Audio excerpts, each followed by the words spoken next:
Deus se move em mim. Eu como rei Davi. Vocês vão dizendo que tá aqui, certo? O Espírito de Deus se move em mim. Eu canto como o rei Davi. Eu canto como o rei Davi. Eu canto como o rei Davi. Eu vou dizendo.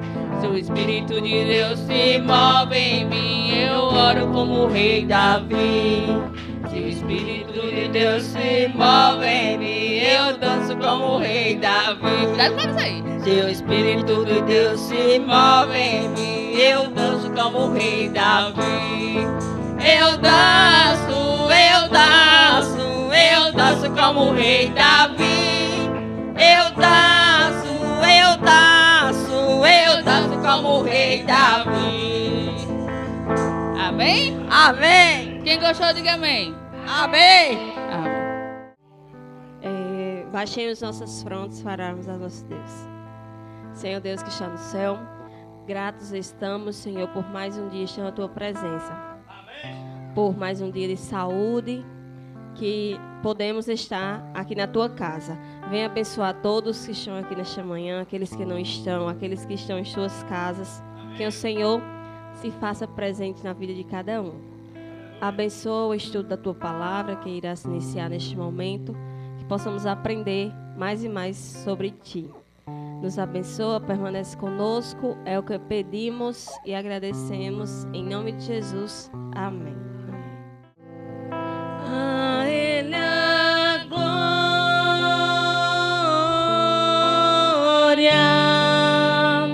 a Ele a glória,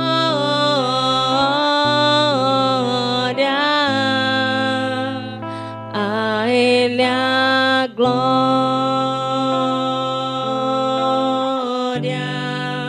para sempre. Amém.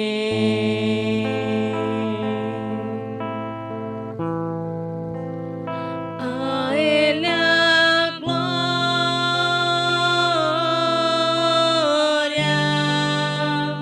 a Ele a glória,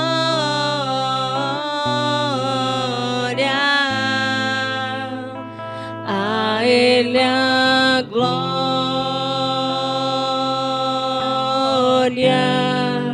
para sempre. Amém.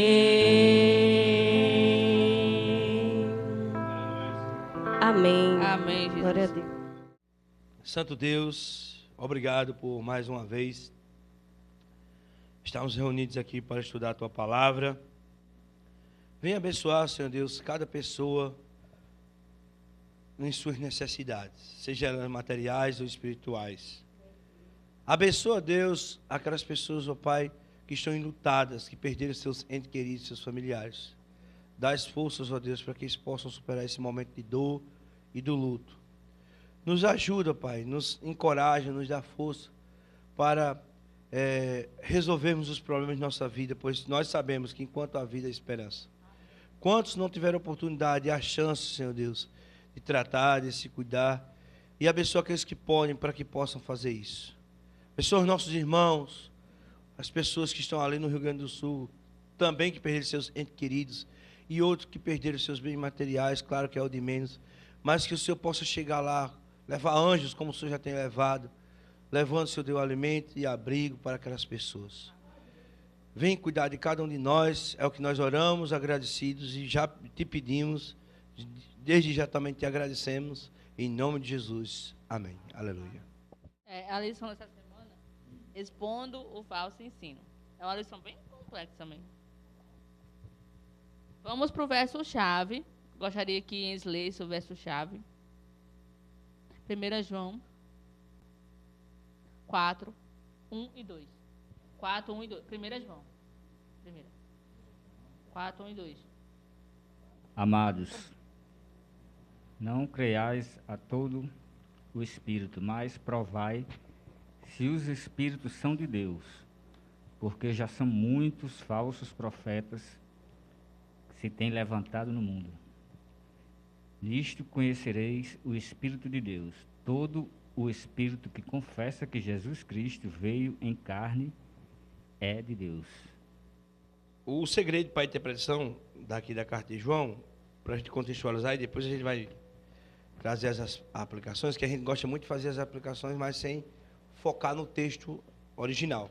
Assim como hoje, e eu acho que em todos os tempos, sempre vai aparecer pessoas que se diz de Deus, né?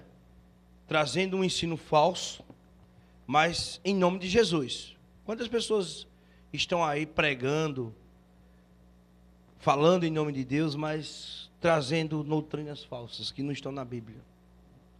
Eu até mencionei um fato de um cara que tinha dito que Jesus era rico, que Jesus ganhou muito dinheiro com a carpintaria.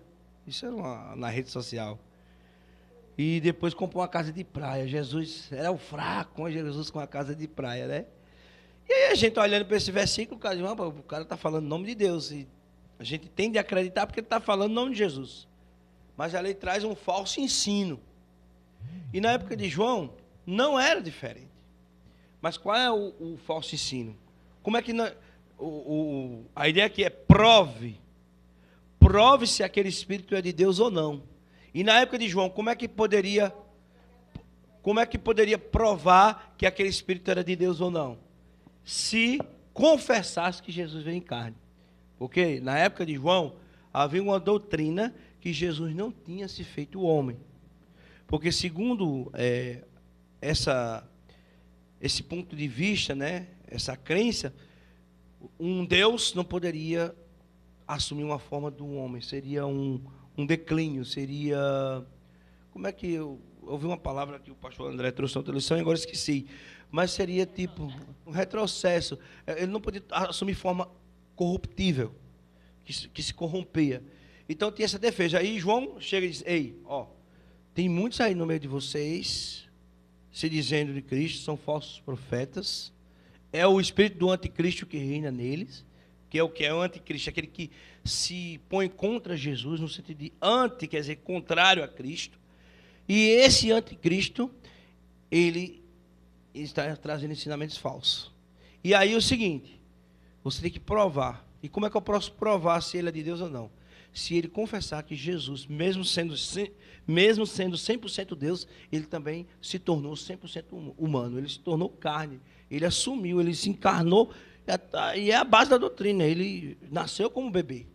E aí eles estavam querendo dizer que isso não era verdade. E João disse: olha, quem falar dessa maneira é um falso profeta. Nele reina o espírito do anticristo. O que você entendeu como sendo o espírito do anticristo? Que não professa, só isso? Para o tempo de João é isso, né?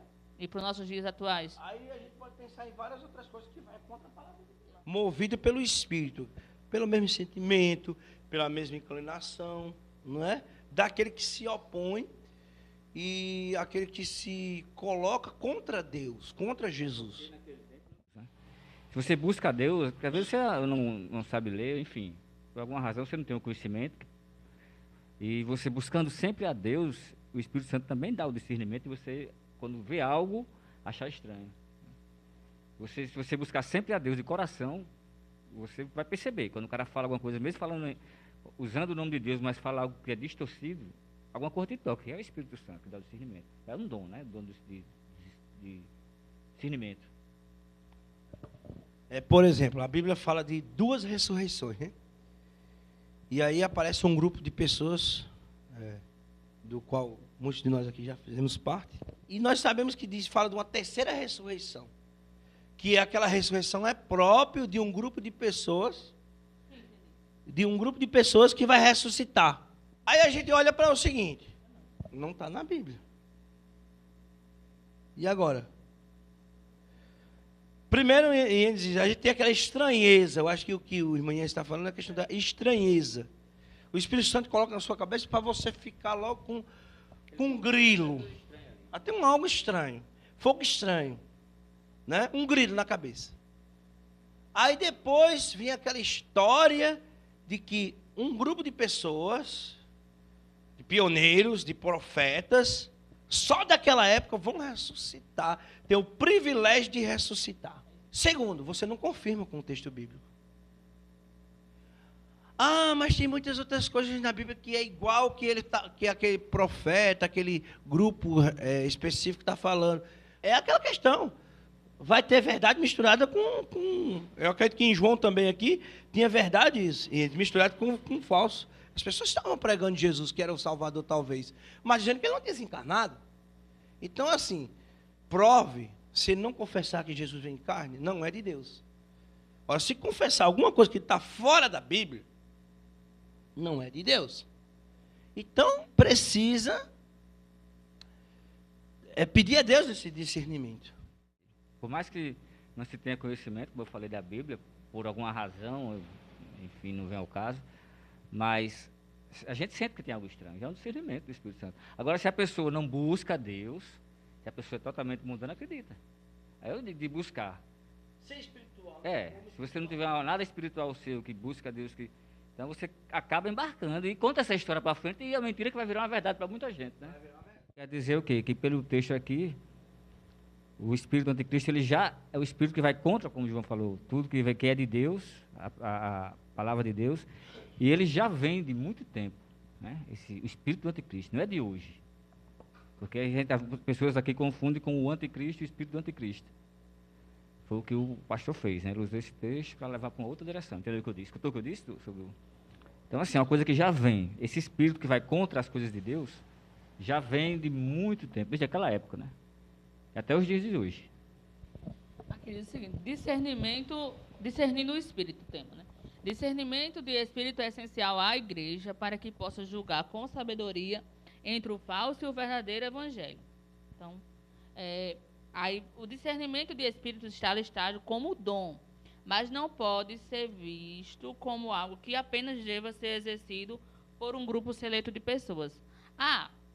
Apesar de o discernimento do espírito ser um dom, o que está dizendo aqui? Não é só um grupo de pessoas que tem esse dom. Não, todos nós temos que ter esse dom. Porque assim, essa parte do discernimento está na expressão de João quando diz, prove se aquele espírito é de Deus ou não. E agora, todo mundo falando no nome de Jesus, como é que eu vou saber quem é e quem não é de Deus? Né? Aí é o que Ney está dizendo. Esse é um dos dons do Espírito Santo, mencionado lá, né, em 1 Coríntios. Mas eu tenho que pedir a Deus. Não é um grupo seleto. E eu digo, Deus, eu preciso saber o que essa pessoa está falando, é de Deus ou não. Essa palavra que o pastor diz, isso que o profeta fulano fala, essa história, ela realmente está de acordo com o teu ensinamento? Eu tenho que provar. Eu tenho que pedir a sabedoria, né? Para ver. Esse pastor fala tão bonito. Ele é estudioso, ele é arqueólogo, ele é professor. Mas espera aí, o que ele está falando, tudo que ele falar. Olha os crentes de Bereia. Tudo que as pessoas falavam, eles iam nas escrituras confirmar. E é isso mais ou menos. Com leitura e oração, o Espírito Santo vos ensinará todas as coisas, vos fará lembrar de tudo quanto vos tinham dito. E na hora que alguém falar alguma coisa, aquela palavra, a tua palavra escondi no meu coração para não pecar contra ti, Deus, no momento certo, vai dar a palavra e a revelação certa. Se aquele ensinamento, se aquela doutrina é uma doutrina de Deus ou não. Não é interessante, gente? Na carta de João, está claro que toda a igreja, selada e guiada pelo Espírito, foi capacitada e tem recursos para avaliar as mensagens que chegam em nome de Deus, mas que nem sempre têm origem no Senhor. Então, como eu falei, todos nós, toda a igreja, todo cristão, eles têm a capacidade de ser guiado pelo Espírito Santo para avaliar se aquela mensagem tem origem no Senhor ou não. Não se deve imaginar aqui que tal tema esteja ligado apenas à manifestação de possessão, né? Ou a algum fenômeno de que alguém, aquele pessoal que diz assim que teve uma revelação. A gente não pode ligar esse discernimento de espírito só em relação a anjos, né? Da possessão, ou ao contrário, que só aquela pessoa tem uma revelação de Deus, tal. Não está ligado a isso, está ligando a gente discernir a verdadeira mensagem, se vem de Deus ou não. Aí vamos lá. Sempre que estivermos diante de um discurso, seja uma pregação, estudo, ou até mesmo uma simples conversa, nessas ocasiões, ideias e interpretações estão sendo expostas. E nelas podem estar contidas distorções sérias da sã doutrina. O apóstolo diz claramente para não se dar ouvidos a qualquer espírito, demonstrando que isto deveria ser a prática de alguns irmãos. Talvez... Quem? Talvez reduzidos por uma boa oratória, carisma pessoal, ou até mesmo pelo fato de estarem ouvindo palavras agradáveis. Então, aqui a gente entra na questão que a gente falou, do comércio, que hoje as igrejas e outra questão também, que é aquele evangelho de que você vai para ali, não tem a história dos pregadores coach, né? Que você vai para ali só ouvir que Deus é bom, que Deus vai fazer o melhor para a sua vida. Você vai para ali para ouvir uma palestra de um psicólogo, tipo isso, né? Só de motivação, motivacional. Então, tá errado. Assim, para um contexto, ele pode ser como palestra da própria igreja. Mas você ir para uma igreja, você está ali só ouvindo aquilo, né? Tipo assim, um evangelho que só diz isso, que Deus vai realizar seus sonhos, que vai, né? Dar tudo que você quer. Só está de acordo com o evangelho de Deus? Sim ou não, gente? Porque assim, em relação está tratando muito isso, né? Nos dias atuais que a gente falou, a questão do anticristo. As pessoas querem ir para uma igreja que elas escutem para agradar o seu ego, os seus desejos. Aí isso está indo de acordo com o evangelho de Jesus Cristo? No caso, assim, não é fácil esse discernimento se a gente não tiver conhecimento da palavra. Mas se a gente ora, se a gente busca em oração conhecimento de Deus, começa a estudar a palavra de Deus, Deus vai dar. Agora, sem palavra de Deus, não tem como. Veja que o Espírito Santo fará lembrar de tudo quanto vos tenho dito, vos ensinará todas as coisas. Mas o Espírito Santo só lembra de uma coisa que a gente já viu em algum lugar. E por algum motivo a gente esquece, porque nossa mente não guarda tudo. Então o Espírito Santo ele tem essa função de trazer a luz, de trazer a lembrança, um ensinamento, uma doutrina. Você aprendeu aqui, mas com 2 meses você esquece. Mas aí você precisa, é igual ao concurso, né? Você diz, eu vou fazer o concurso, Deus vai me iluminar para eu fazer. Ele não vai dar do nada, ele vai iluminar um conhecimento que você já tem. Então, estude que Deus faz a sua parte, você tem que fazer a sua. Então, nós precisamos da palavra de Deus. É a única forma, a única salvaguarda da gente, o único meio da gente ter esse discernimento, esse entendimento do que é verdade, do que é de Jesus. Por isso que, na época de João, ele estava dizendo, olha, leia a palavra. Ele nasceria de uma virgem, ele se encarnou. São várias pessoas que fazem assim, que chutam suas previsões. Você pega 1000, aí um vai e dá uma coincidência. Esse que deu a coincidência vai viralizar. É o que aconteceu. Muitos profetizaram entre aspas, várias coisas em vários locais. No meio de milhares, de mil, de milhares. Um vai ter uma coincidência de acontecer, um fenômeno desse. Esse que aconteceu vai dizer que pronto, daqui para frente ele é um profeta. Ele vai usar a coincidência da vida que ele fez. Viraliza. E realmente teve alguns que falou algo parecido antes de acontecer. Mas é o que eu estou dizendo. Como estão falando do Rio, estão falando da Bahia, estão falando do Espírito Santo, falando do Nordeste, Então, se acontecer alguma coisa em algum lugar, alguém falou.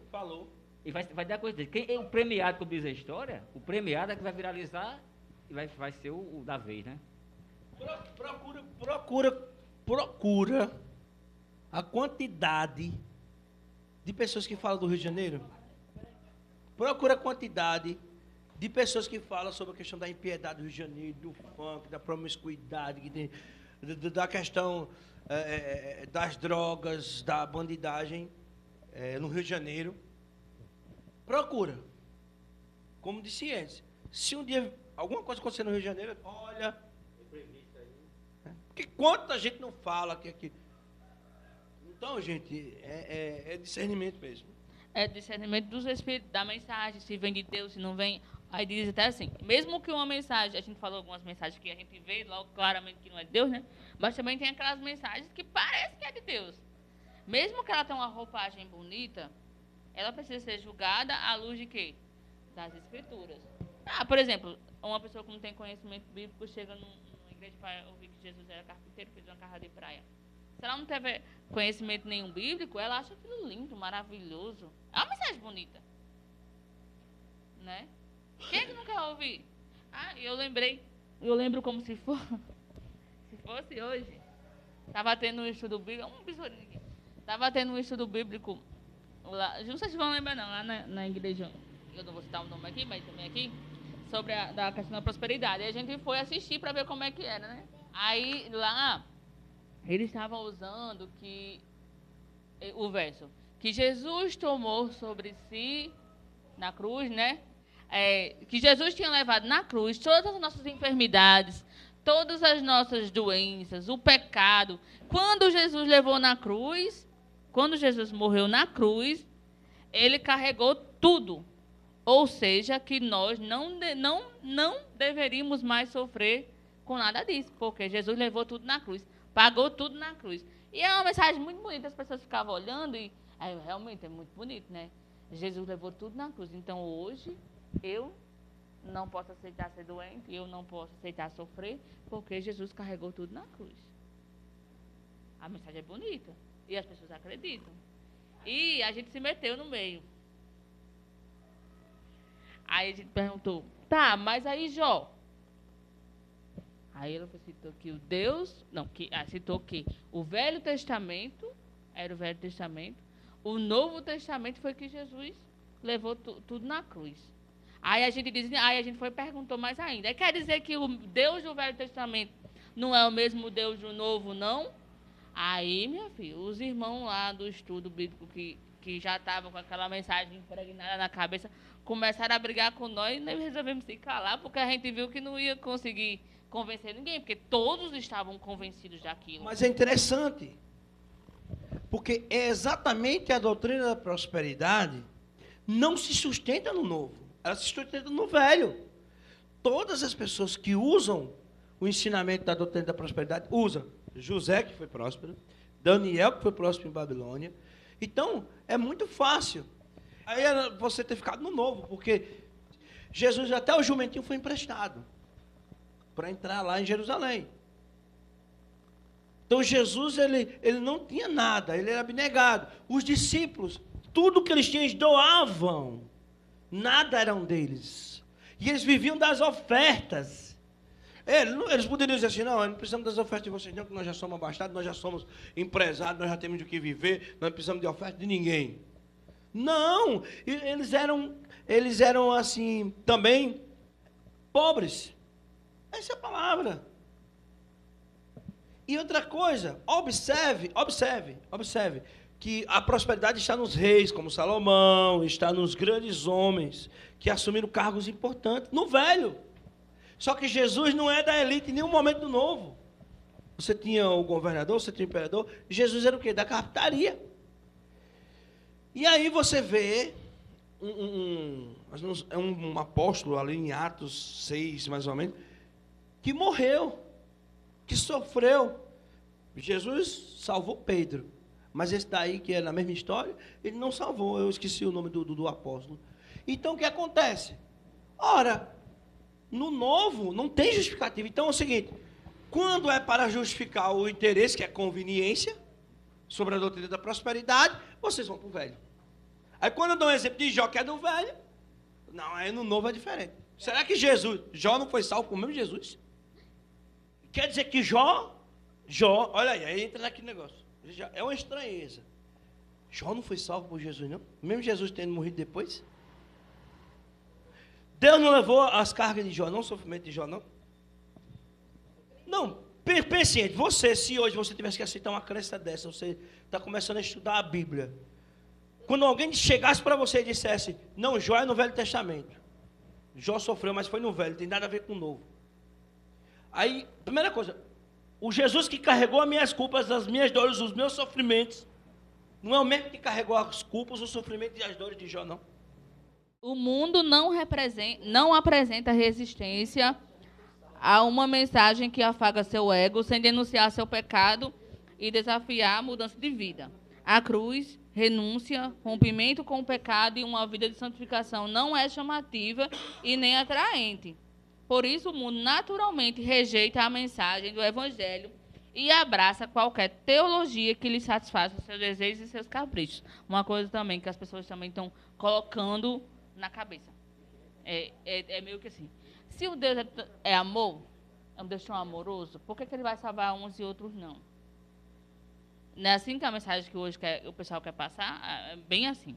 Se Deus é amoroso, Deus é amor. Então, por que ele vai salvar uns e outros não? Eu sou uma pessoa que faço bem, tenho um bom coração. É só porque eu vou numa festa, faço isso, faço aquilo. Eu só faço isso. Aí Deus não vai me salvar. Eu vejo pessoas que estão na igreja que têm um coração muito pior do que o meu. E assim vai. E é essa a mensagem que as pessoas querem ouvir. Uma igreja que diga que você continua fazendo tudo o que você faz e que Deus é amor. Essa é a mensagem que o mundo busca hoje. Que as pessoas buscam, né? Só para botar um parênteses aqui, ainda de Jó. E no Novo Testamento, João Batista, que a gente estava dizendo aqui, que foi decepado da cabeça. Se viu a Deus, preparou o caminho do Messias. E viveu, a vida dele... Na realidade, João Batista, eu sempre gosto de falar sobre ele, ele viveu para Jesus chegar. Ele preparou o terreno para Jesus. Então, ele abdicou da própria vida em função dessa chegada do Cristo. E ele só sofreu. Era pobre, as roupas dele era roupa de couro, de camelo, né? Se alimentava de gafanhotos, enfim, era pobre, foi preso, quando o calabouço foi tirado a cabeça dele do lugar. Ele podia questionar Deus, pô, Senhor, eu preparei tudo, eu fiz tudo perfeitamente, eu vou morrer assim, vou viver assim. Ele nunca questionou. É quando eu digo, cada um tem um propósito. Então, Deus tem um propósito da vida de cada um. É a gente orar a Deus e aceitar. É aceitar, assim, o que Deus está nos dando. E saber que um dia vai ter a recompensa. Isso é o principal da gente ter na mente. É que se algo hoje não é como nós queríamos que fosse, é confiar em Deus, porque um dia essa recompensa vem. E vem, se você tem tudo e não faz, vai ser cobrado diferente de quem não tem. Né? Então, assim, não é essa questão de você viver e achar que viver para Cristo é tudo mil maravilha, vai estar tudo certo, isso aí não existe. Não existe. A maior prova são as pessoas mais próximas de Cristo. E ele diz para aplicação algo bem interessante. O alerta de que o espírito do anticristo, que a gente está tratando bem complexo, né, já está agindo há tanto tempo no mundo que deve ser encarado com a mais absoluta seriedade por todos nós. Por quê? Porque trata-se de um perigo constante e presente nas variadas formas, como a gente viu aqui. Não é só no espírito de revelação, ou alguém que é contra Cristo, ou possessão, ou a mensagem da prosperidade, ou o coach. Não, são várias formas que o anticristo se determina. A gente saber discernir o que vem do verdadeiro evangelho. E, principalmente, ele fala uma coisa interessante aqui. A tecnologia e os meios de comunicação avançaram e continuam avançando assustadoramente. Então, hoje, com os meios de comunicação, com a tecnologia, aí que a gente... vem tanto ensino falso contra Cristo. A educação dos nossos filhos, principalmente, a internet está educando nossos filhos com pensamentos totalmente diferentes do que a Bíblia ensina e vai impregnando de uma forma, não sei nem dizer. Sabemos que são instrumentos que podem ser usados de maneira santa para potencializar o alcance da mensagem evangélica, mas, do mesmo modo, têm sido usados para propagar um discurso adocicado e sedutor com objetivos egoístas e corruptos. Portanto, lembremos da referência sobre Paulo pregando aos crentes de Bereia, que conferiram nas Escrituras as coisas que o apóstolo pregava para ver se de fato eram mesmo como ele as transmitia. E o autor não percebeu aquilo como ofensa, como se duvidassem de Paulo. Não, pelo contrário. Elogiou esse comportamento e o apresentou como exemplo a ser seguido. Ou seja, lá em Bereia, aí o pregador estão indo conferir na Bíblia, ele não se ofendeu com aquilo, não está acreditando na minha palavra. Não, ele elogiou, porque é assim que nós devemos ser. Amém. Olha só, mas é o cerne da lição. A lição era difícil, nós começamos a falar, era difícil, mas a questão aqui do ponto principal é o discernimento para não ser enganado por esse espírito do anticristo. Que, como o Neide disse, ele sempre esteve presente desde João, esteve em todos os momentos da história do cristianismo, e hoje, com as novas tecnologias, com os falsos ensinos aí pregados e disseminados, divulgados por meio da tecnologia, esse espírito permanece, e aí só existe uma forma de não ser enganado. E é tão sutil, Jens, que você falou uma coisa bem interessante, que até a própria ideia de anticristo, ela é tomada como um ensino, um falso ensino. O que João ensina sobre o anticristo, não é o que muitos estão ensinando aí, de um líder mundial, e aí na internet está cheio. Isso também, essa forma de ensinar sobre o anticristo, ele está tão mais sutil, em outras formas, no ensinamento, nas próprias igrejas, que as pessoas estão pensando num líder mundial. Até o ensino sobre o anticristo, às vezes é um próprio ensino de um sistema, de um líder mundial, é uma doutrina, um ensino movido por esse próprio espírito do anticristo lá de João. Falsos ensinos. E aí, o que nos resta, que é o que fica na lição de hoje, não vamos acreditar em tudo, não, gente, em qualquer vento de doutrina. Não é porque alguém é famoso, sabe, tem uma boa oratória, um estudioso, tem não sei quantos seguidores, que tudo que ele disser a gente vai acreditar. A gente filtra. Aí o discernimento é um filtrar. Eu não estou dizendo que eu vou rejeitar tudo que ele diz, não. Pode ter coisa boa no meio, mas eu vou filtrar. E aí, como é que eu filtro? Pedindo oração, estudando a Bíblia, para que eu tenha discernimento de não cair em qualquer tipo de ensino falso. Entendeu? Ser como os de Bereia. Se ele se ofender, como Ney disse, o problema é dele.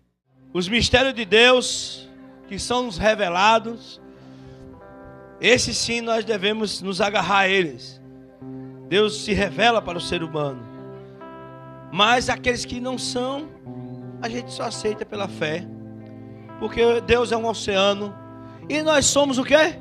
Pequenas conchas. Nós não conseguimos absorver todo esse conhecimento de Deus. Mas nós louvamos e cantamos, porque nós sabemos que esse Deus nos ama. Teologia para explicar, o Big Bang para disfarçar. Pode alguém até duvidar, sei que há um Deus a me guardar, e eu, tão pequeno e frágil, querendo sua atenção. No silêncio encontro resposta certa, então. Querido Deus, amado Pai, obrigada, Senhor, por mais um sábado, por estarmos reunidos em Tua santa presença. Abençoa cada família representada aqui nesse momento e os que não puderam vir. Fica com cada um de nós. Em nome de Jesus. Amém. Alguém está lembrada de algumas? Essa daí foi a primeira. Qual foi a primeira? Então eu quero que vocês falem aí algumas para mim, vai. Não, não precisa dizer a segunda não, pode ir dizendo. Isso. Agora eu quero saber qual foi a 10ª praga. Qual foi? Isso. Aí eles colocaram o quê na frente, na porta da casa? E esse cordeiro, ele tem que ter o quê? Ele não tem que ter o quê? Defeitos, né? E agora eu vou falar um versículo e vocês vão repetir comigo. Vamos lá. Mas o que me der ouvidos, habitará seguro, tranquilo e sem temor do mal. Provérbios 1:33. Qual é a nossa musiquinha de hoje? Agora eu quero ouvir vocês cantando e fazendo o gesto. Isso, bora lá. O telefone do céu é a oração. Se você quer discar, faz o quê? Diz que uma vez, duas ou três, e se não atender? Aí de novo. O telefone do céu, só vocês. Se você quer discar, faz o quê? Diz que uma vez, duas ou três, e se não atender, diz que outra. Como é?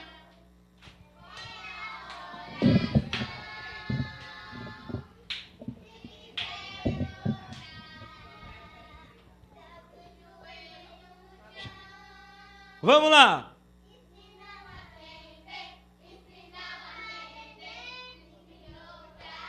Amém. A graça do Senhor Jesus, o amor do nosso Pai, Criador, as consolações e benevolências do Espírito Santo de Deus permanecem sobre essa igreja, hoje e para sempre. Todos digam amém. Amém.